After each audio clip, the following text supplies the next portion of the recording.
Hello, and welcome to Saturday Morning Cartoons, the weekly podcast that revisits, reviews, and ridicules some of the world's weirdest animated series. Coming to you from the year 3994, I'll be your host, Dave Trumbore. And joining me, as always, currently residing in the ruins of Manhattan, it's Sean Paul Ellis. How are you, sir? David, how are you doing, you devil dog? Oh, doing quite well. Demon Dog, it's Demon Dog. Come on, Demon Dog, God. Demon Dogs. And completing our heroic trio today, it's Matt Barron the Mock. How's it going? Didn't expect that one. Exactly, well said. Well said. We speak mock here at Saturday Morning Cartoons. Of course, we are going to be talking about Thundarr the Barbarian today. If you didn't pick up on that. This is Sean's pick, and Sean is very excited to talk about it, as are we all. I think we all enjoyed this one.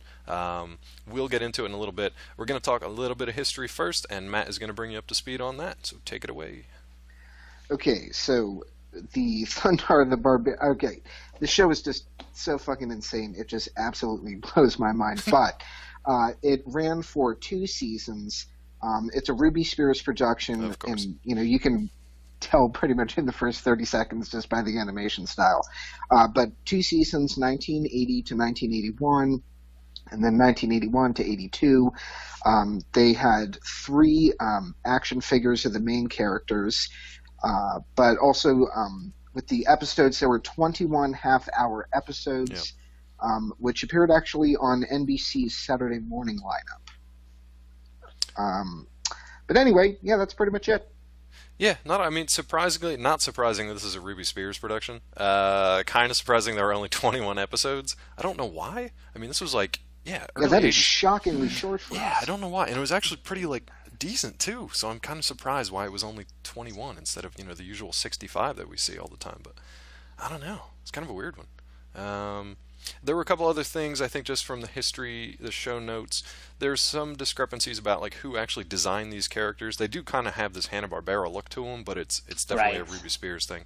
There was a second, in my brain, I can feel I was concerned because again, last week we did Popples. I was I want something different, but I kind of want to go outside of what's going to be my comfort zone. Okay.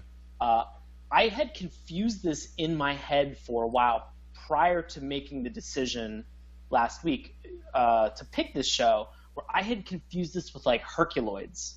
Yeah, and Mitor and that kind of era of stuff, that 60s. Oh no, I totally got the Space Ghost. Well, that's interesting actually that you say that, because Alex Toth, I believe, who's also a comic artist and designed the Space Ghost characters, designed the 3 main characters that we'll talk about here in a little bit. So those designs are similar for a reason, because it's the same guy that designed both sets of characters. A lot of people think that Jack Kirby actually designed those characters, and while Kirby was involved with the show, apparently he didn't have quite that much time to dedicate to Thundarr the Barbarian. So he actually designed the show's villains, the wizards that populate this world, and a lot of other secondary characters. The main villain that's in this show, by the name of Gemini, looks almost exactly like Kirby's Darkseid character. So if you see some similarities, that's where Kirby's influence kind of came from. Yeah. Yes. And then I think that pretty much is it for the show notes. Sean, did you have anything else from voice actors or anything? No, I mean I don't. I didn't see anything specific about the voice actors. I'm super. This is again one of those amazing shows where they drop you in the middle of everything that's going on. You do not need to know anything else beyond what they give you in this opening narration. And guess what? That's what I'm about to give you, because it's a great synopsis of the show. So this is love it. I'm actually just gonna go ahead and just read this synopsis, because this is the narration Please. hear to awesome kind of orchestral, powerful music and the opening of the and show. it's all you get. Yeah, it's all you get, and then right into it, man. Which I like, honestly. Let me just. I do too. Yeah, I do too. let me enjoy the show. Yeah. And before you get into this was just enough narration. Yeah. Where you understand what the state of the world is right now. It's not explained, but you understand why. You understand why. They don't need to give you the details about everything. You'll get the history, a little bit more history. Yeah. Not enough, frankly. No. But you'll get a little bit more history over the 2 seasons that the show was on. But there's just they introduce some stuff, and you're just like, that's an interesting thing. I'm curious to learn more about it. And like, I think that's the mark of like a good opening, or at least a good show just in general, is like, you're not giving me all the answers. You are allowing me you're intriguing me to the point where I'm just like, I want to know more, so I'm going to keep watching. Yeah, and this show definitely does not get bogged down in exposition by any means. It is just nonstop action. So, I'm going to give you just a little bit of exposition to start this off by reading the synopsis narration, and then we're going to get right into it. You guys ready? Here we go. The year 1994. From out of space comes a runaway planet, hurtling between the Earth and the Moon, unleashing cosmic destruction. Man's civilization is cast in ruin. 2,000 years later, Earth is reborn. A strange new world rises from the old, a world of savagery, super science, and sorcery. But one man bursts his bonds to fight for justice. With his companions Ukla the Mock and Princess Ariel, he pits his strength, his courage, and his fabulous sun sword against the forces of evil. He is Thundarr the Barbarian. Oh, beautiful. And that's it, kids. Love it. That's all you need to know. Love it. Doesn't make any sense. Like, the visuals are amazing. Makes no sense. Oh my god.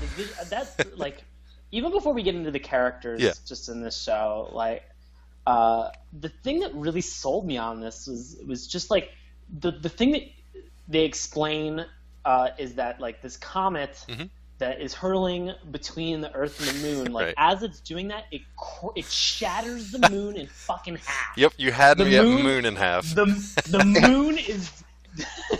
And also, apparently, it sucks the entire atmosphere off. Yeah, like, the best is just this swirling cloud that gets drawn out into space. It sucks all of our ozone and like everything of our atmosphere, like just out into like cosmic dust and shit in the middle of space. Hey, solve that CO2 problem. All that shit's gone. Yeah, exactly. And the moon is just like, I've had enough of this shit, and just shatters in half. But like, I mean, it's just. Here's the thing: is that like I know from like flipping through news and stuff like that. Like within like the last month, there was like reports about like an asteroid or like some space object entity, some space object that was going to be hurtling through our solar system, and people were just like, but don't worry, like it's not going to affect. It's going to come close. But like it's not going to affect us, and I think that's what made Thundarr so fun to me. Is that like there was a lot of moments in this show where I was just like, yeah, I could see that happening. Like, yeah, okay, cool. Like I get it. Like that was the one thought that never crossed my mind. just with the intro, just with the setup of how this happens. Everything else that happens in those 2,000 years, I am continually asking myself, what the fuck? Well, look, so Baron brought up a great question earlier offline. We were getting ready for the show. Baron, do you remember what that question was?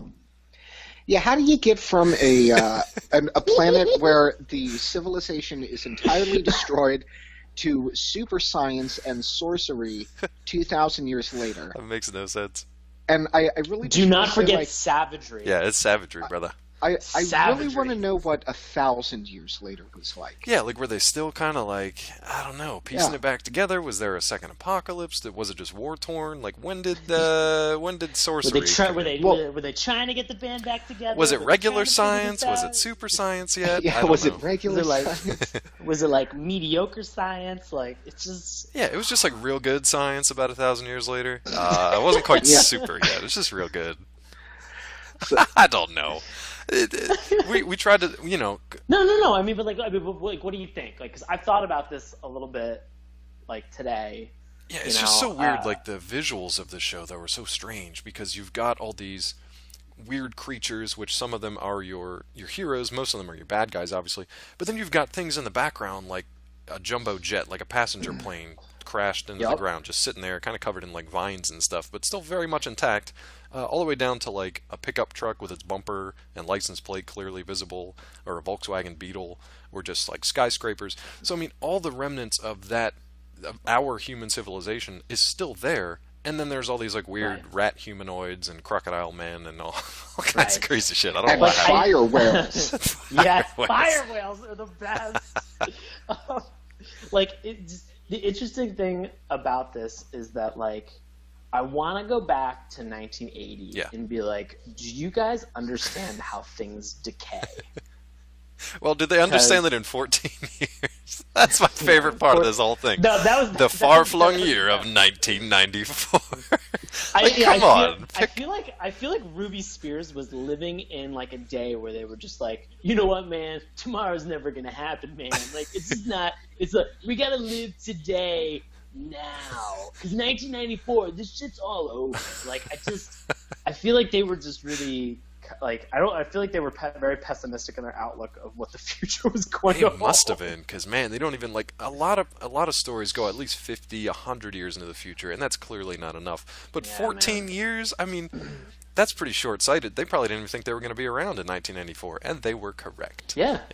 So they were correct.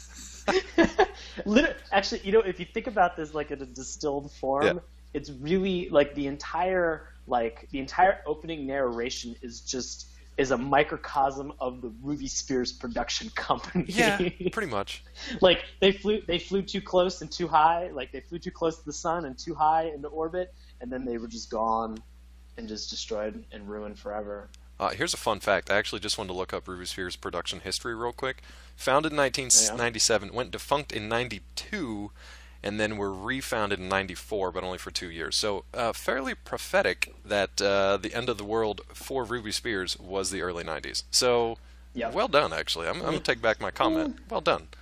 You predicted your own destruction, Ruby Spears, so good for you. Oh, man. Now, before we get into like all the crazy characters that populate this world of savagery and super science and sorcery, I guess we should just talk about the main guys real quick so you know who we're talking about. Let's do it. Yeah. Who do you want to take? There's one for each of us. I'm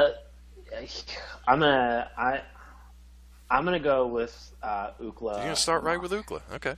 Because I want to build towards Thundarr. I would build towards Ukla, but that's just me. All right, we'll start with Ukla. Oh no! Hey, look, you know what? Let's build towards Ukla. Okay. Because I'm doing it. I'm being biased because Ukla is my favorite character. Yeah, Ukla is the best. I like Thundarr. Thundarr is like if you took Prince Adam from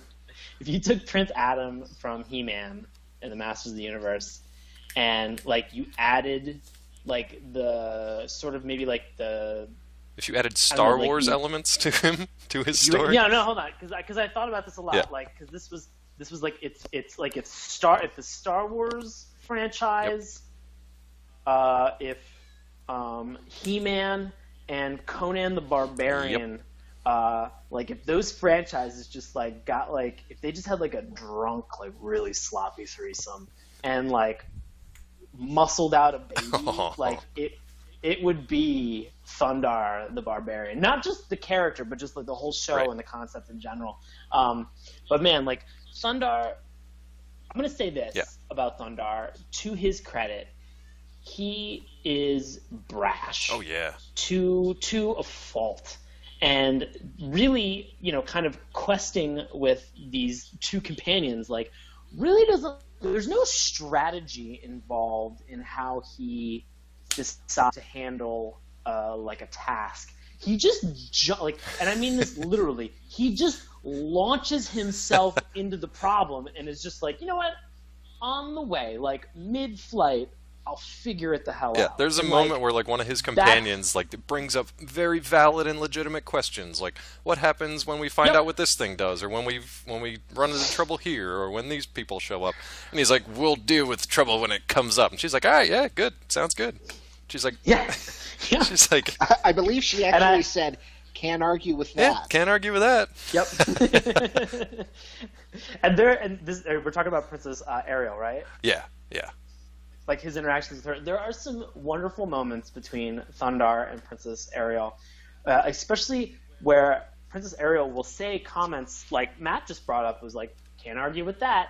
And like they will cut to a still of Thundarr that like doesn't have any movement, but he's like kind of got a furrowed brow, and he's just got this like, what are you talking about? He doesn't understand a lot of things. That he's wearing, like, it's so wonderful. There's even one comment that he makes, and like I thought about this a little bit, because like on initial viewing, I was like, this seems a little sexist.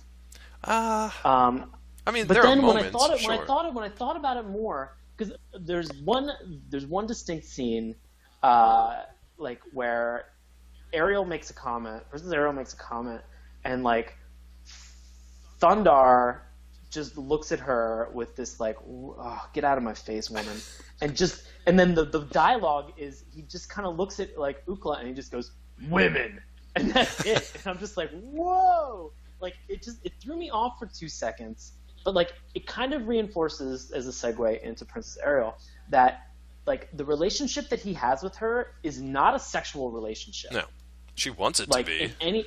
She wants it to be. Yeah. But like for Thundarr's point of view, it is not a sexual relationship. Which is weird because he's a barbarian, you know? Yeah, like you think he'd be into the raping and pillaging of places. He's not so much. No. He's much less Conan, or much less barbarian than Conan. Actually, you know, I'm going to say he is much more Batman. That's a stretch. I don't know that's about a stretch. that. I'm going to say more He-Man. I'm going to say more He-Man. I'm reaching. Well, dude, it's He-Man. Batman. Isn't he? No, I was just saying Batman in terms of his morals. Like Batman went to college. There's no barbarian college in the super science future. Anyway, he majored in super science. Yeah. Barbarian tech. Come on. Barbarian. Well, go ahead, Sean. What was your point on that one? I think that like Thundarr has a lot of morals that are very similar. Oh, okay. He's like he is constantly trying to save everyone people from the wrong that is on this earth.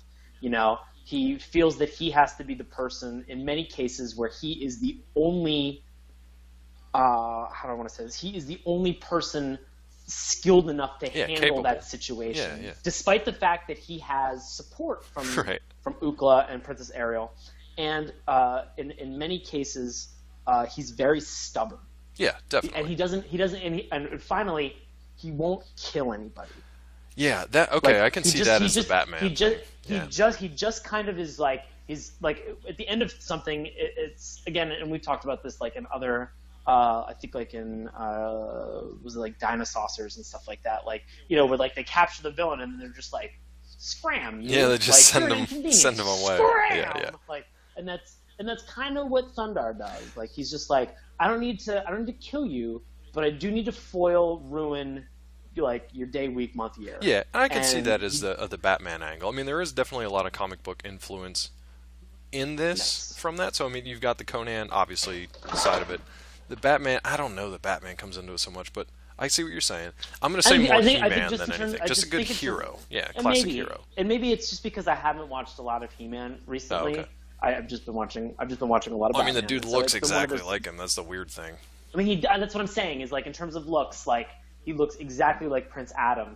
But in terms of some of his morals, I feel like he is taking a page from Batman. Fair enough. But, would Batman, here's a question. Would Batman say things like demon dogs, lords of light, things like that? I'm not going to do his war cry. he would just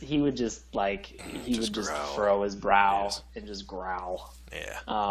But yeah, I mean, would he have a sun sword? I think yeah. I mean, the one thing that we should mention before going to Princess Ariel is that we mentioned sort of like the similarities that this show has regarding Star Wars, and one of them is that on Thundarr's left wrist, he has this. It looks just like the hilt of a sword, and whenever he pulls it off and holds it in his hand, like it glows and it becomes like this lightning sword. And that's his main weapon. Yeah, it's a sun sword. That or just picking shit up and just throwing it. Well, that's what Ukla likes to do too. Yeah. Well, Ukla likes to do that too. I mean, they both. Yeah, with an I-beam. There seems to be a ton of them around. So many I-beams. So many. So that's interesting. We didn't get to see it too much. There's a little bit more on Thundarr's backstory. We didn't really get to see it. You kind of get a glimpse of it in the intro, and I think there are other episodes that reveal more of the backstory. But he and Ukla, who we'll talk about in a second, were slaves of this wizard. Is it Sabian? The wizard Sabian? I think that's his name. Yeah. That's Sabian. It's pretty hilarious. That's kind of strange. Yeah, it's a little strange. So the wizard Sabian, who's apparently like Princess Ariel was in his. I don't know, was captured by him or was. I don't really know because we didn't get to see a lot of that stuff. But she frees the two of them and gives Thundarr this sun sword. That's really the only origin we see of it. So we don't see too much, but that's about it for him. And I'll be honest, that is enough for me. Yeah, that's all you need. because he's out doing hero stuff. That's it. With Princess Ariel. So Princess Ariel. Well, hold on. I want to give Matt a chance to jump in here if he wants to talk about Princess Ariel. It's not that I don't want. I wanted to pose the question to Matt as he begins to explain Princess Ariel. Yeah. What can't she do? Because she's wonderful. Right. Yeah, she does a lot. It's just what is she unable to do? Wait, is that like an actual question, or is that like it's more rhetorical? Does she have limits? Because it doesn't seem like. Does she have limits? Does she have limits? Because she does not. She has no limits. Well, apparently the only limit is her ability to be loved by Thundarr. Oh, that's all she really wants. That's sad, but true. You want to tell us a little bit about Princess Ariel, there, buddy? Yeah. So she's a sorceress, and she is the stepdaughter of the evil wizard Sabian. There he is. But which seems kind of weird to me. So she's good. Like, he's an evil wizard, stepdaughter. You figure he would have just kind of like brought her over to the evil. You know? Maybe he tried. I don't know. I didn't see that one. Maybe it's a Cinderella kind of thing going on. Yep. Anyway, so apparently she learned a ton of about Earth's history from his library, which is pretty hilarious to me. I mean, you kind of get kind of a look into that in like the first episode, and then like here and there as you go more throughout the series. But again, like, you know, I guess a library made it 2,000 years, but nothing else did. Well, the funny part about that is just like, why? Like, why is she telling us about our own civilization as viewers? Like, Thundarr doesn't give a shit. He doesn't really understand what's happening. Ookla doesn't like in the first English. episode, helicopter, whatever. Oh man, I can't wait till we get there. But yeah, he doesn't care. She's telling him all this stuff. He doesn't care. So I don't know. She's just trying to like find a way into that cold stone barbarian heart of his. I don't know.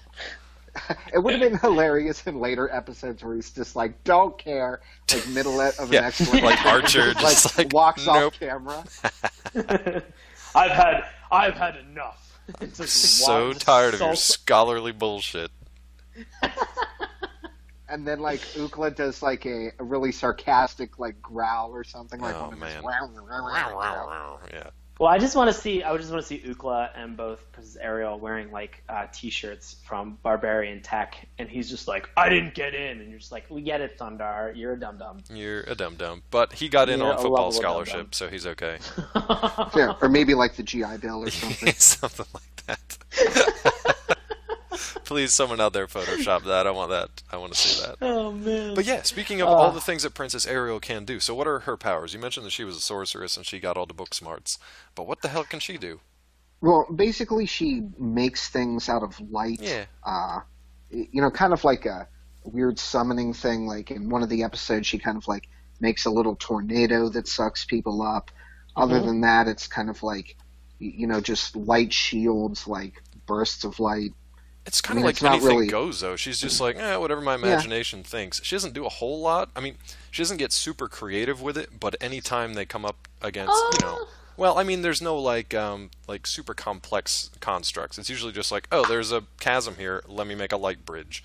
Oh. Well, you know, in her defense... Yeah, I think it's great. You're living in, like, this 2,000 years in the future where everything has, like, devolved except for, like, this sorcery, super science stuff. Yeah, everything's devolved except for really advanced scientific stuff. Yeah, exactly. And robots that are sorcerers. And robot knights. But everything else is nothing. But like in you know, in episode 3, it's like that thing where, like, you know, it's interesting because, like, episode 3 was like the first episode where, like, she gets confronted with a problem and, like, she's like, oh crap, like, she doesn't use her powers right away when she's being attacked by these fire whales.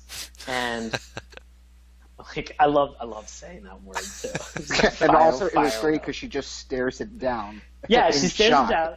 And so this fire whale like swallows her into his like mouth, and then Thundarr like jumps in and like just pulls the teeth open and gets her out, and then hops away from the fire whale.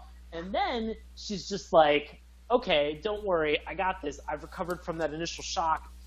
One of these fire whales is coming towards her. She just makes ramps, and she makes a ramp for this fire whale and throws one fire whale into another. And she just looks at Thundarr and she goes, 2 down, 2 to go. I was like, You are such a fucking badass. She's pretty badass. Like, yeah.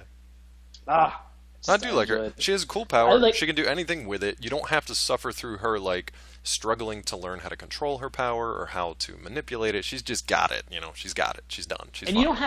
you don't have to go through like the insufferable history episode where she's just like, this is how I got my power. Like, I don't give a shit. Nobody cares. Like, just shoot light around. Nobody cares. Like, I get it. Like, pretty much her power is like the Deus Ex Machina. Yeah. For every situation that they encounter that they can't either punch or or slice their sword through. Yeah, sword slice their way out of, or sun sword slice their way out of. Like, she's just like, oh no, don't worry about it, I got this. So let's look at that now as teamwork, because she's kind of the brains here, because she has to think about how to use her powers and get them out of a situation or out of a battle. Definitely. Thundarr, like Sean said, basically he's pretty brash. He just kind of dives into things. However, the remaining member of this team is just beyond Thundarr in his aggression. He will attack trees, trains, anything that moves. He just attacks it. Doesn't matter what it is. Helicopters, just smashes the shit out of him while he's in it. That's amazing. So we need to talk about Ookla the Mock. Ookla the Mock. Oh, he's so good. He doesn't speak any English. He's a big, very tall, very hairy, kind of fanged creature that, I don't know, if you were to make a pop culture comparison to some other type creature who doesn't speak and growls a lot and has human companions and is covered in hair and is like 8 feet tall, what would you say he resembles? Oh, hey Dave, that's a really good question. Yeah, I would 100% say Chewbacca. He's definitely just Chewbacca, and they changed his name. Apparently, this was not originally in the story. I think Steven Gerber, is the guy that created this whole thing. Ookla the Mock was not originally meant to be added into the heroic side of things. This was like a network decision that Gerber was not pleased with, but I think it worked out pretty well, because not only because of the success of Chewbacca that you could just play off of, but because Ookla's just a nutty character and they have a lot of fun with him. His name, this is actually interesting, his name is spelled Ookla and then and a mock, M-O-K, is a species of like these cat-like humanoid creatures. Ookla is actually UCLA. That's where they got the name for him, because the guys that were writing and creating this at the time happened to be having like lunch on UCLA's campus. Get out. That's what Wikipedia says, and they never lied to me before. So they looked at it and they were like, oh, Ookla, that's a weird name. Why don't we call him that? So there you go, kids. If you were wondering where Ookla got his name. I can imagine like the opposition conversation to that being like, well, why don't we drive over to USC and name him You Suck? Yeah. Yeah. So there it is. But Ookla does not suck, my friends. Ookla is the best. He's my favorite. He's the Dragonstein of this show. Dave, why is he your favorite? Because he's the Dragonstein of this show. He's nuts. No, I know, I get that. He just growls the whole time. Yeah, his growling and stuff kind of irritated me a little bit, I will say that. But I love his personality, because not only does he listen to Thundarr, so you know that he's like, he's got a brain, he can actually like listen to things and he knows what's going on. He tries to protect Princess Ariel as best he can, and he just dives into shit. I mean, he will just run down a mountainside and punch a train because he doesn't understand what's happening. Smash the controls of a helicopter. Yeah, so say he's piloting a helicopter, much like, I don't know, Chewbacca in a spaceship. Chewbacca at least has like opposable thumbs and can use things and push buttons. Ookla rips controls free of the panel and then just kicks the whole device straight out the front of the helicopter. He kicks the entire control panel. He gets so mad. Just smashes it. And he's very durable, kids, because he crash lands this helicopter, along with the horses, which didn't make any sense to me, but he crash lands this helicopter and then just walks out perfectly fine. He's got no problems. Oh my god. His only weaknesses, from what I can understand, are this thing called the Death Flower, which has hypnotic abilities that basically stuns him and then puts him under the wizard spell. Ariel's magic, because she can actually like basically knock him out or just like cause him to go unconscious if he's raging or whatever. She can calm him down. And I think just magic in general, because the wizard Gemini, who we'll talk about in a second, he at one point tries to stun all the characters, and he manages to stun Ookla, not Thundarr, because of a reason we'll talk about once we get into the episode synopsis or the episode discussion. But he can also stun Ookla with his magic, with his like eye lasers or whatever the hell they are. So, the other thing that they mention is that he gets real pissed off. Like all Mox hate water. Oh, I hate water because they're cats. They're cat creatures. Because they're kitty cats. Yeah. So yeah, that was like the funniest. I don't know. In episode 2, when they divulge or reveal that information, you're just like, what? All right, you know what? I'm on board. Like, I love it. Yeah, Ookla's pretty great. Oh, and Baron brought up this point. I didn't know what this name was beforehand. So Thundarr rides a horse. Princess Ariel rides a horse. Ookla, because he's this big cat freak Chewbacca creature. What does he ride? Bat? What does he ride? No, I forget what it was. Ah, you bastard. The Equort. Yes. Yeah, Equort or Equort. EQU. Yeah. ORT. It's this weird. Yeah. You had a very descriptive way of painting a picture of this creature. You remember? Horse with Down syndrome. There it is, kids. It's this like weirdly. It's a beefed up, so it's kind of like a Clydesdale, but it's definitely got a downy face. There's something just kind of off about it. I don't really know. We are going to get some hate mail. No, it's just super science, guys. It's super science. You can have super downs in the future if you can have super science. I'm just going to go with it because we're already deep in it here, guys. I'd like to take this moment to distance myself as far as possible from this show. Fair enough. Let's talk about Gemini, because he's the other bad guy besides me and Matt on this show. Gemini, he's the big bad. He's got an interesting thing going on with his face. Oh, boy. Geez. Yeah. So Gemini. Does he? Yeah. Gemini. He's kind of like, how would you describe him other than his face before we get to that? Well, I kind of... Eyeshadow enthusiast. Yes, very much so. Holy crap. He has got a tremendous amount of eye makeup. A lot of guy liner going on for Gemini. A lot of guy liner. Oh boy. Oof. I mean... Red and black. Just very, very, very, very frosted above eye look. That not only is just above the eye, but just continues around. Like half his face. Yeah, it's the smoky eye style of 3994. Oh, there it is. Well done. That is perfect. Yeah. That is so good. But otherwise, from his eyes, he's basically dressed like some sort of weird night wizard. Like he's dressed in like armor and like the old tunic style, like the medieval tunic. And I don't know why he's got this obsession with knights. He surrounds himself with robotic knights, too. I don't know if he thinks he's like a King Arthur character or what, but yeah. Like, there were a lot of parts that like, this made me laugh really hard because it made me think of, like, the stylized gangs from the movie like The Warriors. Yep. Yeah, it was like one of those things where it was just like, we're called the Big Boppers, and we wear like purple bell bottoms and suits, or we're the Baseball Furies, and we all dress in like baseball costumes. Yeah. It feels like whoever the leader was of, whoever the wizard leader was, everybody else kind of like dressed. Yeah, like him. In very similar fashion. Or if he didn't have any followers, he just built his own robots and dressed them however he wanted. Yeah, because he doesn't have any friends, because he's a dick. So. Yeah, I mean, let's be honest. All the villains that are in this show, all of these sorcerers, like they are all just assholes. Well, like that's the thing too. Not only the Thundarr, but they are like assholes to like each other, the people who are below them. Right. No, like not. I didn't watch enough to see if there were any like if there's an interaction between like. Gemini or like Mindok or like any of the other sorcerers or evil wizards that are in this. Right. But like, I would be curious to see that. I want to continue watching this show to see those interactions. Like I'm fascinated by this. God, yeah, I don't know. I'm sorry, I got off on a tangent. No, it's cool. It's like my curiosity with that whole thing is that like, okay, so it's not just like a wizard or a sorcerer. It's just like this plague of sorcerers that happens to like be taking over the world at this point. It's just like, holy shit, the only humans that are left are battling all these different sorcerers. So one isn't bad enough, and now you've got all of them out there. That's kind of cool. I thought that was pretty interesting. There's just like these weird clans led by sorcerers that are just like wreaking havoc on this place. It is just a strange but really, really cool storyline. I like that. I kind of wanted to watch more. Didn't get a chance to. Do you want to jump right into this first episode? I believe we all watched The Secret of the Black Pearl. Is that correct? Or did you guys watch others? Yes. Okay, cool.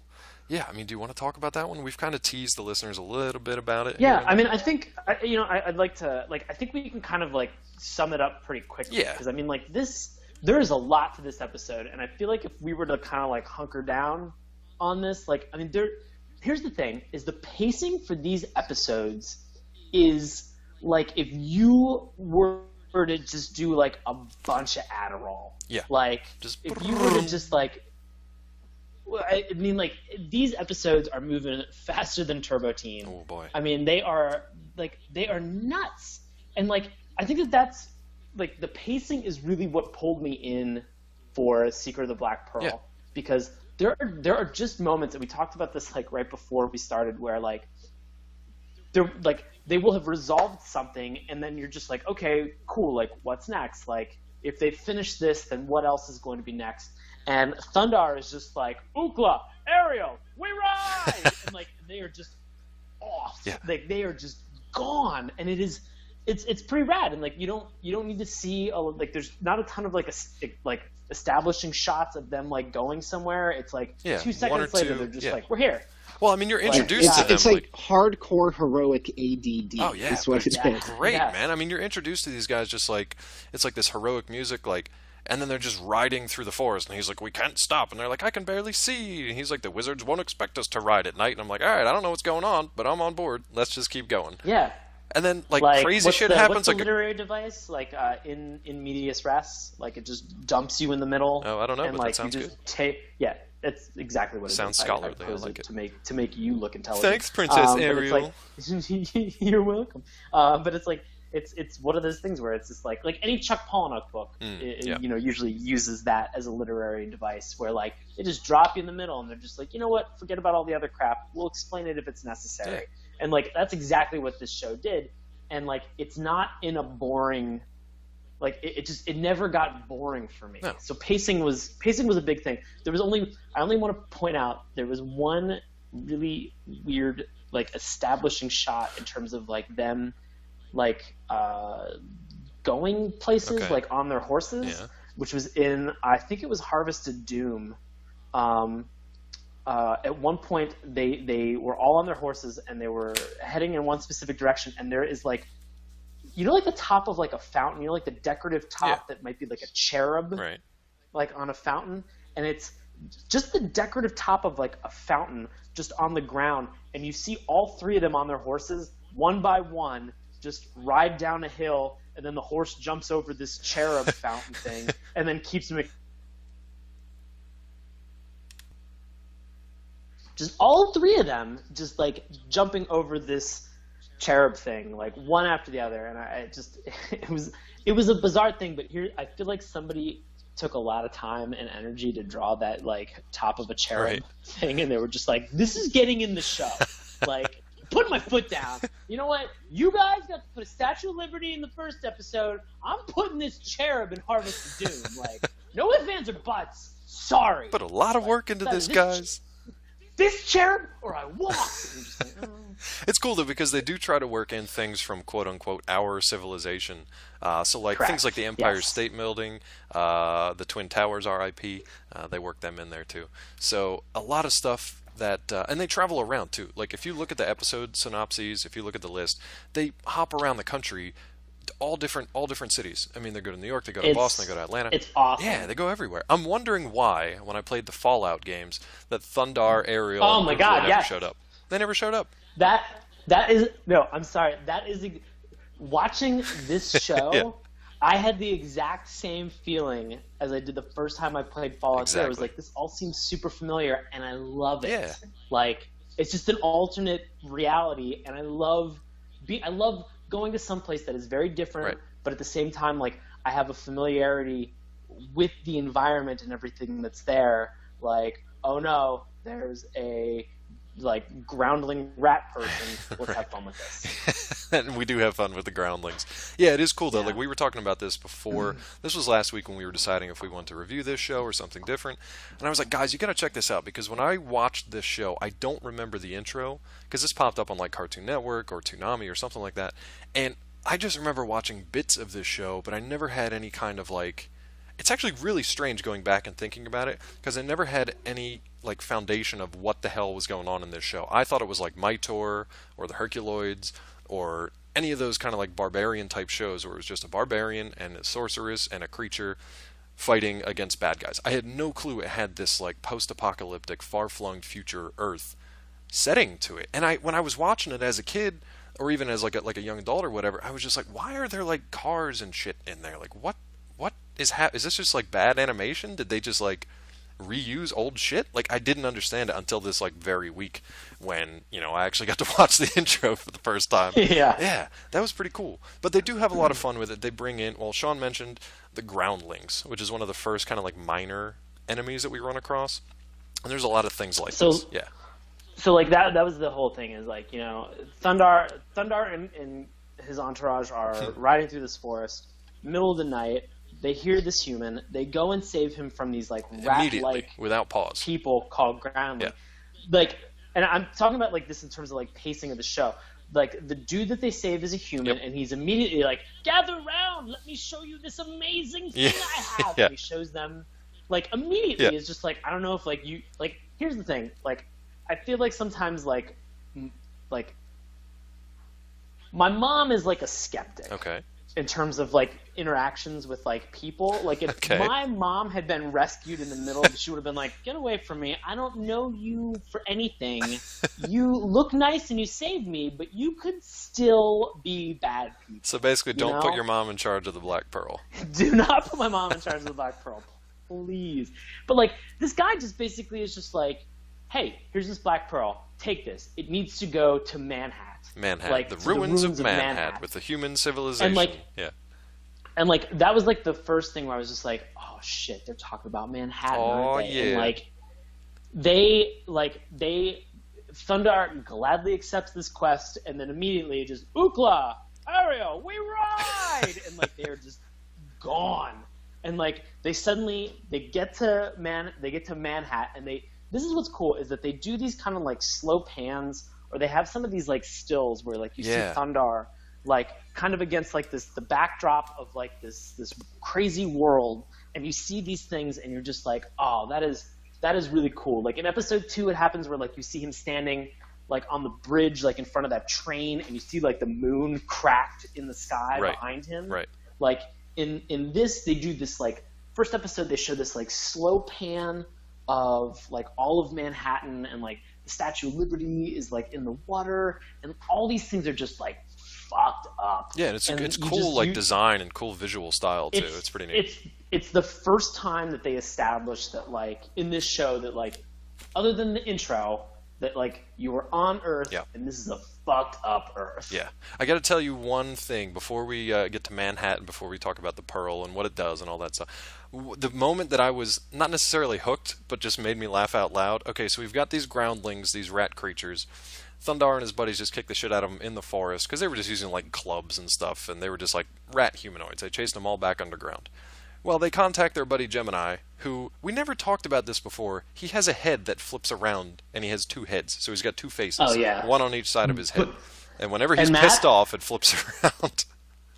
Matt, both heads are enthusiasts of eyeshadow. There it is. Yep. Yeah, he loves the makeup. One much more than the other. Yes, and, very much okay, so. hang on. I've got to go like, Greek mythology on this here. Do it. If he was going to have 2 faces on one head, he should have been called Janus instead of Gemini. Ooh. I don't know. Maybe there was copyright infringement with the Romans. Pick up a goddamn book.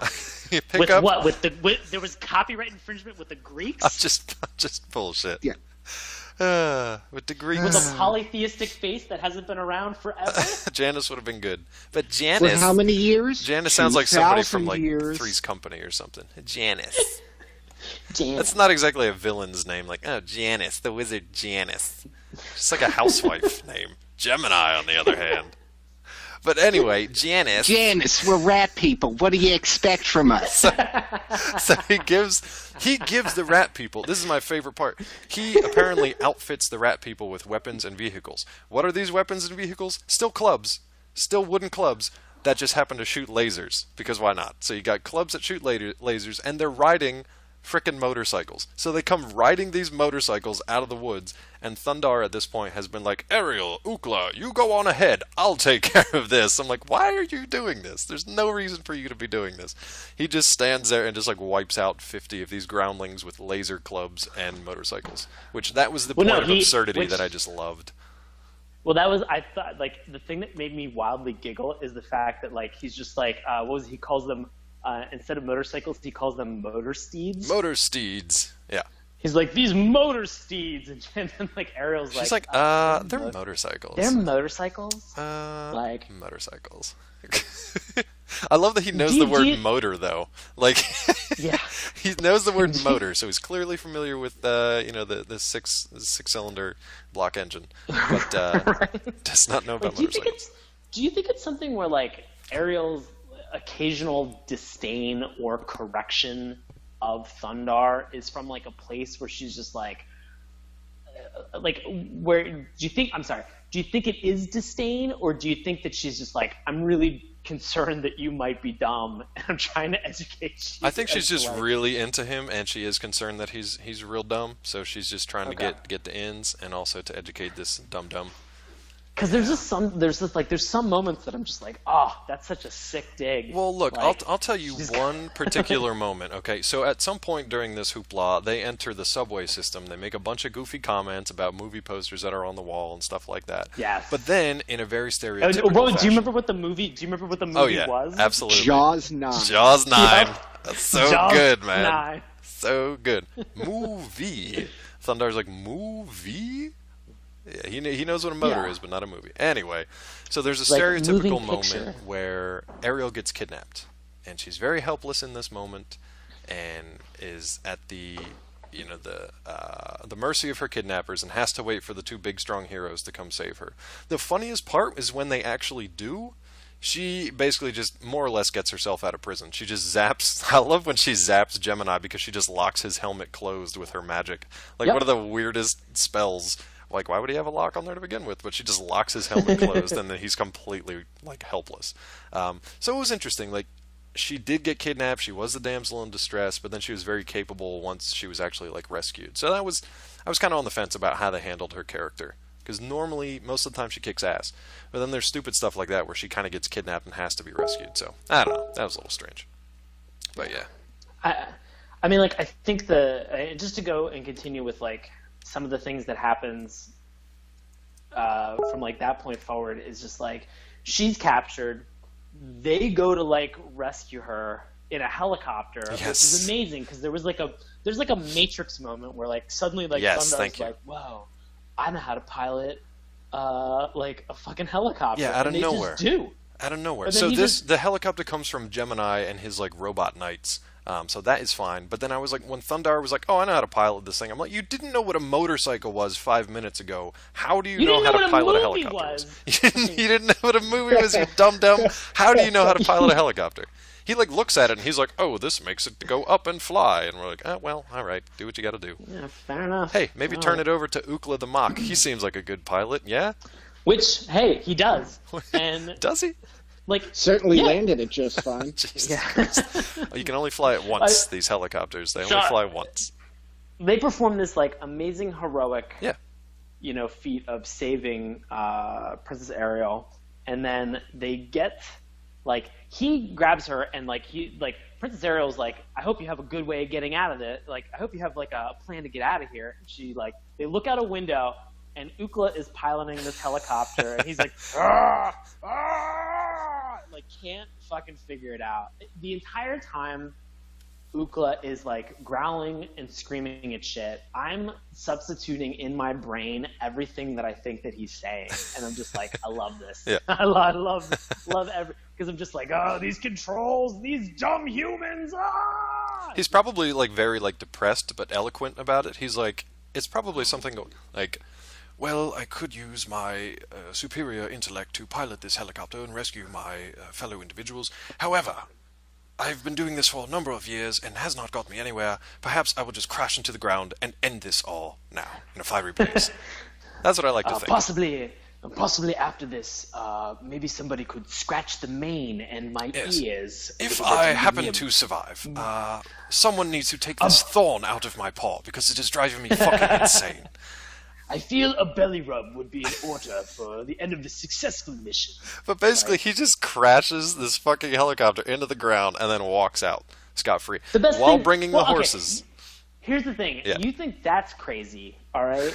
You flash back to the top of the tower, and Thundarr is looking at Princess Arrow, and he's like, well, I got a backup plan, which is to jump like 80 stories. 200 feet down, just down the side of fucking Gemini's base onto a horse. Yeah, no problem. He's just like, boom. Just balls down on that horse.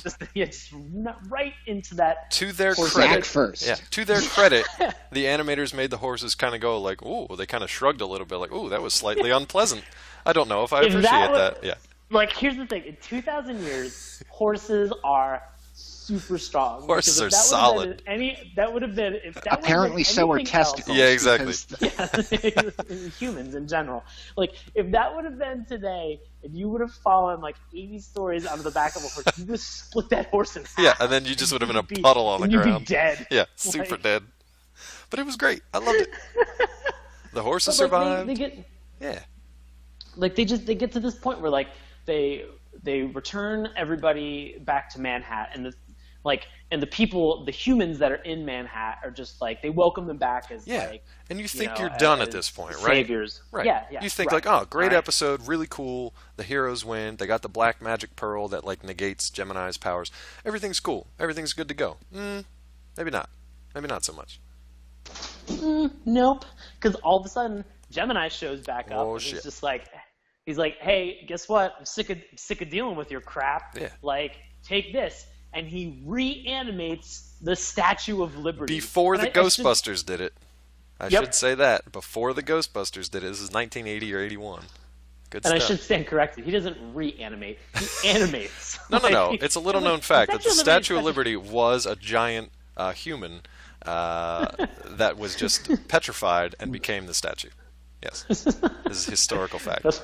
He all of a sudden, the Statue of Liberty just starts attacking them, and here is where the brashness that we've mentioned about Thundarr really enters in, because this is a ridiculous challenge. Like, this is suddenly the biggest threat that they have faced so far. Yeah. All right, is this looming Statue of Liberty that is like, I don't know how big the Statue of Liberty is. It doesn't matter, but like. Well, like Thundarr says, it's like fighting a mountain because they can't do anything about it. Yeah. Right, and so like this mountain is like coming onto them, and ooh, sexy. Like, it is. It's the Statue of Liberty. It was aggressive. Yeah, the Statue of Liberty's torch becomes like a flamethrower, it was awesome. and just starts. Yeah, it was rad, and so like all of this stuff is happening. All right, and so what does Thundarr do? Well, in his first he slashes her foot with his sun sword, and he's like, it's like fighting a mountain. Ookla has my favorite reaction. Because he just picks up. What does he pick up? Was it an I-beam? Yeah, it was an I-beam. Picks up an I-beam, crawls and climbs his way up the Statue of Liberty, clonks it in the head, and then just falls off onto its foot and like passes out because he lands on his damn head. I loved it. I love that part. It's such a dum-dum. And then basically, this is interesting too, because you don't see this in your standard, your heroic, heroes versus villains cartoon shows. The heroes pretty much lose. They more or less lose at this point. You don't usually get to see that. Right. I thought that was pretty interesting. So, yeah, go ahead and say what you can wrap that up with how he kind of saved the day. Yeah. Yeah, kind of. Yeah. I mean, like, it sort of seemed, it was kind of like a Pyrrhic victory. Yeah. I mean, like, he ends up taking the Black Pearl that, like, they've been protecting and, like, questing after this entire time, and he just throws it into the Statue of Liberty, and, like, I guess the energy that the Black, like, Pearl creates, like, it negates the energy and magic that is in the Statue of Liberty, and it also like trickles over and affects Gemini and like gets rid of everything. And so, they're like. But it also consumes the Black Pearl. Like, we don't know what happened to Gemini, but it consumes the Black Pearl. It just destroys it. Yeah. Like, which blows my mind, because I was just like, like that would have been like throwing like a baseball at the Statue of Liberty. Like, you know, at no point in time, like, I mean, you know, here's the thing. It's a magical device. Yeah. They threw a magical device at a magic Statue of Liberty. It's like matter and antimatter. And it just yeah, exactly. And so it consumed it, and it took care of it, and then that was it. And like Thundarr like apologizes. Yeah. And it's just like, hey guys, super sorry about that. You know, we kind of destroyed the thing that like you needed. And they're like, don't worry about it. You know what? Now that we know that it works, now that we know what it does, which was the question that they were trying to answer, he's just like, you know, we'll try harder to find I more. love that. And that was like a Thundarr very American, like, can-do attitude. He's like, now that we know that it works, we'll try even harder. I was like, all right, yeah, you do that. You starving pile of humanity, go ahead. Thundarr, without missing a beat, just goes, Ookla, Ariel, we ride! It's so like, good. They're off again. Literally off into the sunset to the Harvest of the Doom, or Harvest of Doom, whatever it was, Doom Harvest. Oh boy. Did you guys, before we wrap this discussion up, have any more comments or want to see anything in from other episodes you watched? Because I didn't get to watch too many more, so. I just, you know, I'm interested, as I mentioned before, like they introduce, at least in the first 3 episodes, they seem to introduce kind of like a different wizard in each episode. I'm kind of curious. One of the big things that I want to do is I want to watch more to see if there's ever like wizard on wizard action. Ooh. Yeah, that's right. That sounds like some Rule 34 action. Yeah. Yeah, I hope so. Speaking of, because now it's talk about Rule 34. In the show. Briefly, because it's become a staple of this show, and I don't know if you guys like it or not, but here it is. Man, there is a lot, and boy, is it graphic, and some of it doesn't make any sense anatomically. But what are you gonna do? It's when you got a mock involved. What rhymes with mock? Yeah. Yeah, buddy. TikTok. Oh boy. Yeah, there's a lot of craziness going on out there. You kids. Yeah. You crazy drawn kids. Thank you. I just want to say thank you, DeviantArt. like, yeah, man. But yeah, I don't know. You know, like for the reasons that we continue to mention about this show, the pacing, like the insanity of some of these these villains and their henchmen is just awesome. And the fact that like if you check out the Wikipedia page, just the fact that like every episode they're in a different geographic location. And they feature it too. That's the cool part. They don't just say like, "Oh, we're here in Atlanta." Like they feature it. It's kind of cool. Yeah. And it seems really interesting. Like I know that in the second season, I think there's an episode where they're like in the UK. Yeah. And like I have so many questions like how the hell did they get to the UK? Like because they seem to be pretty like Northern American bound and also Mexico. Yeah.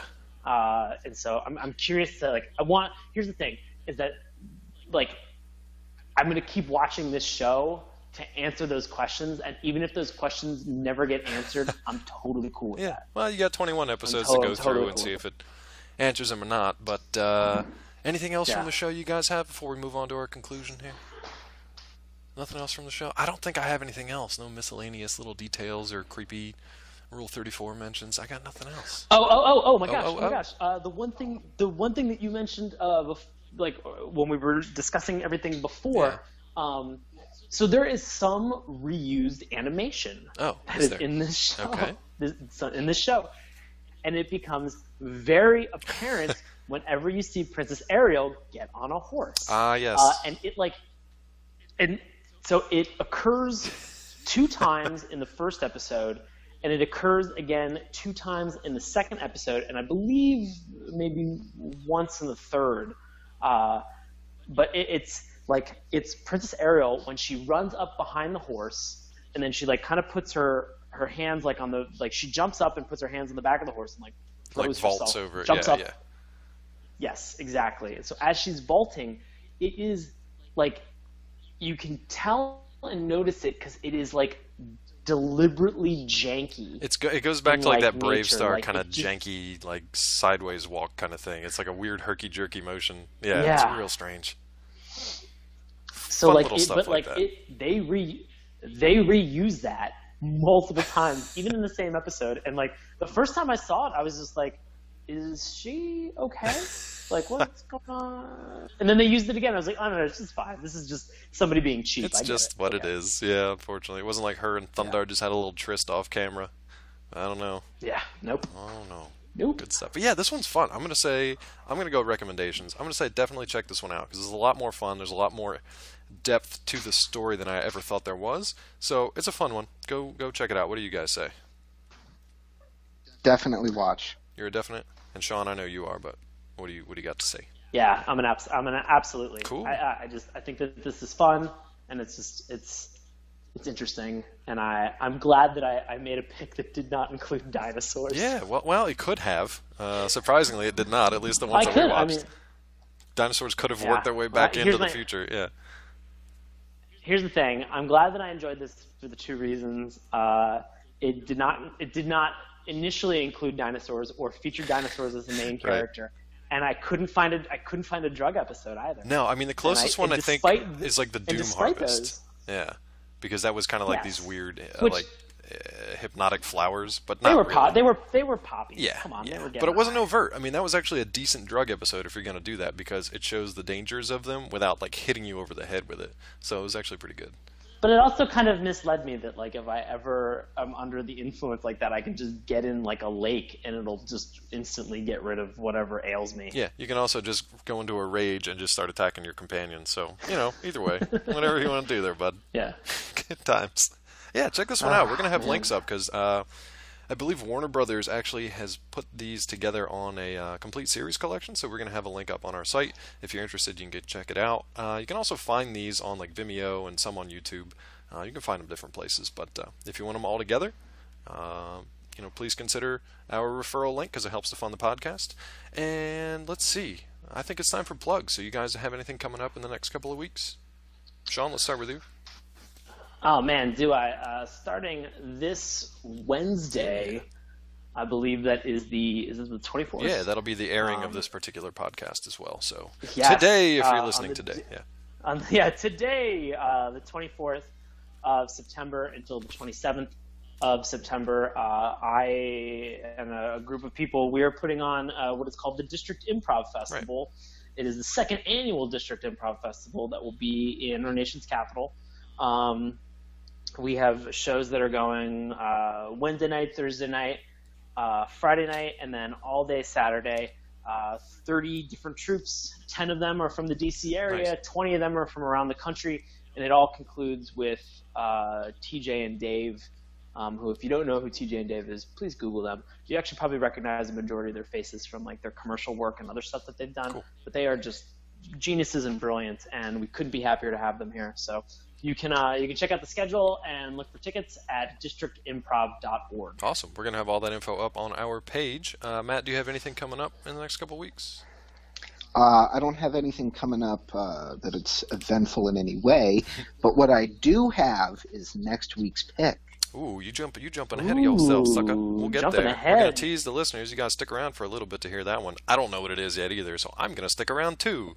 So we'll just hang out together and be buddies. I don't have any plugs, but Matt mentioned this last week, and I feel like it's important to bring up.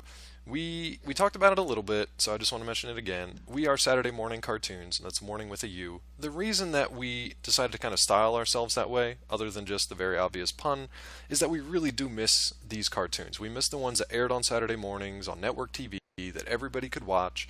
You never knew exactly what was going to come on.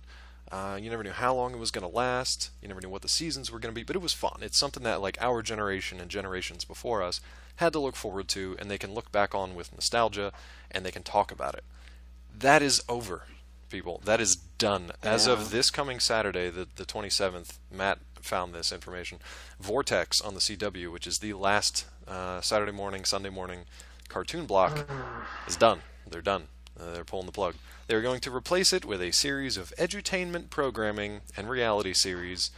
Just a bunch of live-action garbage, like Caesar Milan talking about dogs and like these random veterinary adventures, and just, I mean, it's fine, I guess. It's not exactly educational. It's definitely not as entertaining as Thundarr the Barbarian, but it's unfortunate because the networks have kind of lost the ratings battle and the economic battle to these cable networks, where kids can just find these cartoons pretty much 24/7, and that's just the state of the world. It's just unfortunate that they're losing that kind of shared experience of a Saturday morning where you sit down, get a bowl of cereal, just watch cartoons, man, and just be a kid and have fun. So that's unfortunate, but we will still be here. And you can find us at SaturdayMorningCartoons.com, morning with a U. You can find us on Twitter at MorningToons. You can check out some awesome, crazy GIFs and lots of crazy stuff from cartoons, past and present and future, on our Tumblr page at SaturdayMorningCartoons.tumblr.com. If you want to pester me on Twitter, you can do so at DrClawMD. And if you want to find Sean, he'll be at... Feel free to be a jerk to me at Sean Paul Ellis on both Instagram and Twitter. And if you want to talk to Matt about Down syndrome horses, you can find him on Twitter. Oof. Yep, bringing it back. At Bag of Sandwiches, and I'll just start forwarding it right to my lawyer. That's the plan. Now, since I left off with Matt, and he teased you earlier, Matt has the pick for next week's show. So, buddy, what are you going to make us watch next week? It is going to be Jawsome. Oh, no! Wait a minute, is that a thing? Is that like a cartoon, or is that just a weird description? Hold on, I don't understand. Is that a description of the show we're going to watch? Is it going to be Street Sharks? Is it Street Sharks? Hey, yeah, Matt, it's Street Sharks, right? Yeah. Oh, you can't just say Jawsome, because fuck, the 80s, that could have been a show. Like, that could have been, stay tuned for Jawsome. I'd have been like, alright, that's probably a thing. Street Sharks, Lang Sharks. Dude, no, I'm just saying that next week is going to be Jawsome because we're watching Street Sharks. Oh, there it is, everybody. It's the pick for next week. We're watching Street Sharks. I remember being a fan. I don't remember if it was ironically or not, but Street Sharks. Yeah. Oh, boy. Good stuff. Cool. There it is, kids. So if you want to know a little bit more about Street Sharks, since there will be no more Saturday morning cartoons on TV, you'll just have to listen to them here on Saturday Morning Cartoons. Thanks for listening, and we'll see you next week. More about it, and like I think that's the mark of like a good opening, or at least a good show just in general, is like you're not giving me all the answers, you are allowing me to, you're intriguing me to the point where I'm just like, I want to know more, so I'm going to keep watching. Yeah, and this show definitely does not get bogged down in exposition by any means. It is just non-stop action. So I'm going to give you just a little bit of exposition to start this off by reading the synopsis narration, and then we're going to get right into it. You guys ready? Here we go. The year 1994. From out of space comes a runaway planet, hurtling between the Earth and the Moon, unleashing cosmic destruction. Man's civilization is cast in ruin. 2,000 years later, Earth is reborn. A strange new world rises from the old, a world of savagery, super science, and sorcery. But one man bursts his bonds to fight for justice. With his companions Ukla the Mock and Princess Ariel, he pits his strength, his courage, and his fabulous sun sword against the forces of evil. He is Thundarr the Barbarian. Oh, beautiful. And that's it, kids. Love it. That's all you need to know. Love it. Doesn't make any sense. Like, the visuals are amazing. Makes no sense. Oh my god. That's like, even before we get into the characters just in this show, like, the thing that really sold me on this was just like the thing that they explain is that like this comet that is hurtling between the Earth and the Moon, like as it's doing that, it shatters the moon in fucking half. Yep, you had me at moon in half. The moon is. And also, apparently, it sucks the entire atmosphere off. Yeah, like, the best is just this swirling cloud that gets drawn out into space. It sucks all of our ozone and like everything of our atmosphere, like just out into like cosmic dust and shit in the middle of space. Hey, solve that CO2 problem. All that shit's gone. Yeah, exactly. And the moon is just like, I've had enough of this shit, and just shatters in half. But like, I mean, it's just. Here's the thing: is that like I know from like flipping through news and stuff like that. Like within like the last month, there was like reports about like an asteroid or like something some space object entity, some space object that was going to be hurtling through our solar system, and people were just like, but don't worry, like it's not going to affect. It's going to come close. But like it's not going to affect us, and I think that that's what made Thundarr so fun to me. Is that like there was a lot of moments in this. I was concerned because like again like last week we did Popples. I was like I want something different, but I kind of want to go outside of like what's going to be my comfort zone. Okay. I had confused this in my head for a while prior to making the decision last week to pick this show. Where I had confused this with like Herculoids. Yeah, and like Mytor and that kind of era of stuff that like 60s. Oh no, I totally got like the Space Ghost.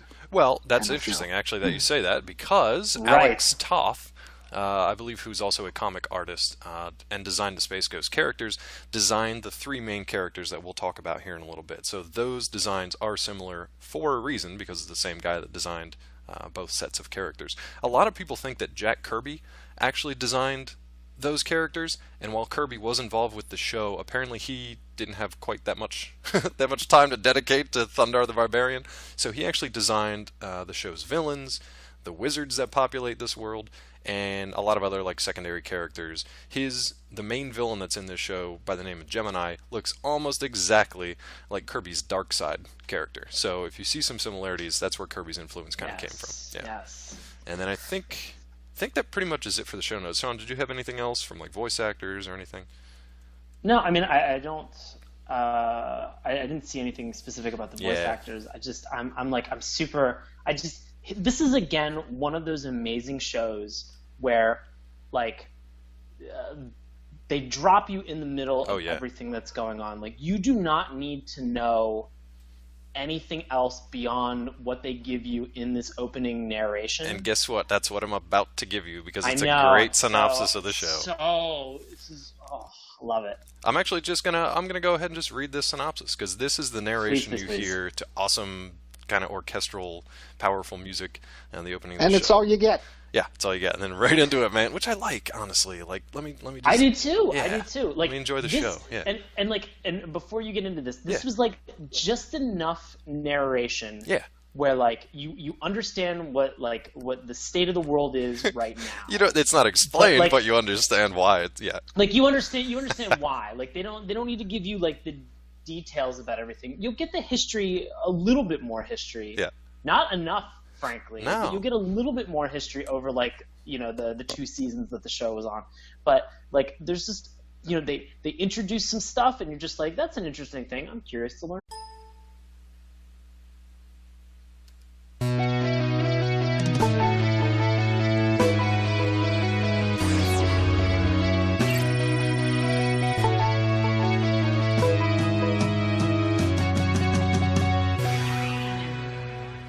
Hello and welcome to Saturday Morning Cartoons, the weekly podcast that revisits, reviews, and ridicules some of the world's weirdest animated series. Coming to you from the year 3994, I'll be your host, Dave Trumbore. And joining me as always, currently residing in the ruins of Manhattan, it's Sean Paul Ellis. How are you, sir? David, how are you doing, you double dog? Oh, doing quite well. Demon Dog, it's Demon Dog. Come on, Demon Dog, God. Demon Dogs. And completing our heroic trio today, it's Matt Barron the Mock. How's it going? Didn't expect that one. Exactly, well said. Well said. We speak mock here at Saturday Morning Cartoons. Of course, we are going to be talking about Thundarr the Barbarian today. If you didn't pick up on that. This is Sean's pick, and Sean is very excited to talk about it, as are we all. I think we all enjoyed this one. We'll get into it in a little bit. We're going to talk a little bit of history first, and Matt is going to bring you up to speed on that, so take it away. Okay, so the Thundarr the Barbarian... Okay, the show is just so fucking insane. It just absolutely blows my mind. But it ran for 2 seasons. It's a Ruby Spears production, and you can tell pretty much in the first 30 seconds just by the animation style. But 2 seasons, 1980 to 1981, and then 1981 to 82. They had 3 action figures of the main characters, but also with the episodes, there were 21 half-hour episodes, which appeared actually on NBC's Saturday morning lineup. But anyway, yeah, that's pretty much it. Yeah, surprisingly, not surprising that this is a Ruby Spears production. Kind of surprising there were only 21 episodes. I don't know why. I mean, this was like, early that 80s. Is shockingly short for us. Yeah, I don't know why. And it was actually pretty, decent, too. So I'm kind of surprised why it was only 21 instead of, the usual 65 that we see all the time. But I don't know. It's kind of a weird one. There were a couple other things, I think, just from the history, the show notes. There's some discrepancies about who actually designed these characters. They do kind of have this Hanna-Barbera look to them, but it's definitely a Ruby Spears thing. There was a second in my brain. I can feel it's all over. I feel like they were just really I feel like they were very pessimistic in their outlook of what the future was going to hold. They must have been, because man, they don't even like a lot of stories go at least 50, 100 years into the future, and that's clearly not enough. But 14 years, I mean, that's pretty short-sighted. They probably didn't even think they were going to be around in 1994, and they were correct. Yeah. So they were correct. Actually, if you think about this like in a distilled form, it's really like the entire opening narration is a microcosm of the Ruby Spears production company. Yeah, pretty much. Like they flew too close and too high. Like they flew too close to the sun and too high into orbit, and then they were just gone and just destroyed and ruined forever. Here's a fun fact. I actually just wanted to look up Ruby Spears' production history real quick. Founded in 1997, went defunct in 92, and then were refounded in 94, but only for 2 years. So fairly prophetic that the end of the world for Ruby Spears was the early 90s. So well done, actually. I'm going to take back my comment. Well done. You predicted your own destruction, Ruby Spears, so good for you. Oh, man. Now, before we get into like all the crazy characters that populate this world of savagery and super science and sorcery, I guess we should just talk about the main guys real quick so you know who we're talking about. Let's do it. Yeah. Who do you want to take? There's one for each of us. I'm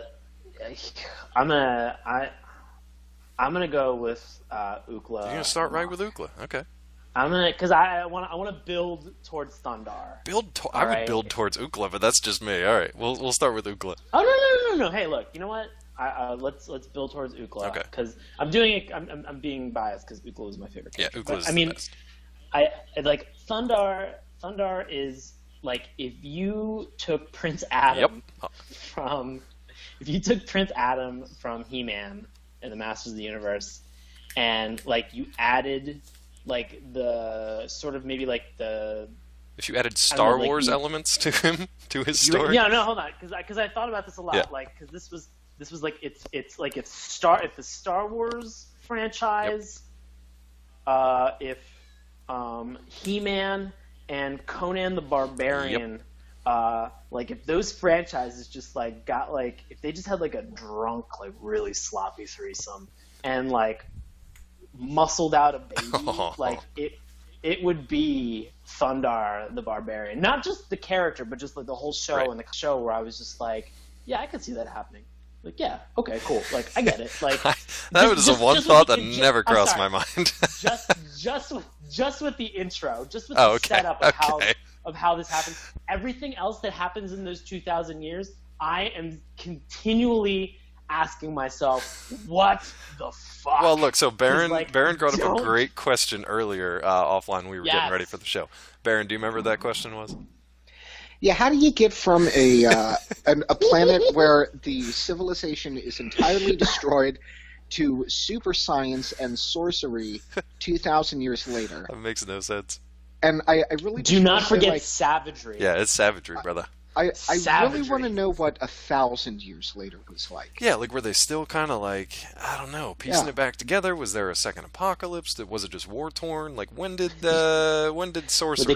Were they trying to get the band back together? Was it regular science? Was it super science yet? Yeah, was it regular science? Was it like mediocre science? Like it's just it was just like real good science about 1,000 years later. It wasn't quite super yet. It was just real good. I don't know. We tried to, No. I mean, but what do you think? Like, because I've thought about this a little bit, like today. Yeah, it's just so weird. Like the visuals of the show, though, were so strange because you've got all these weird creatures, which some of them are your heroes, most of them are your bad guys, obviously. But then you've got things in the background, like a jumbo jet, like a passenger plane crashed into the ground, just sitting there, kind of covered in like vines and stuff, but still very much intact. All the way down to like a pickup truck with its bumper and license plate clearly visible, or a Volkswagen Beetle, or just like skyscrapers. So I mean, all the remnants of our human civilization is still there. And then there's all these like weird rat humanoids and crocodile men and all kinds of crazy shit. I don't know. Fire whales. Fire whales are the best. The interesting thing about this is that like I want to go back to 1980 and be like, do you guys understand how things decay? Well, did they understand that in 14 years? That's my favorite part of this whole thing. No, that was the far-flung year of 1994. Come on. I feel like Ruby Spears was living in like a day where they were just like, you know what, man, tomorrow's never gonna happen, man. Like it's just not. It's like we gotta live today now because 1994. This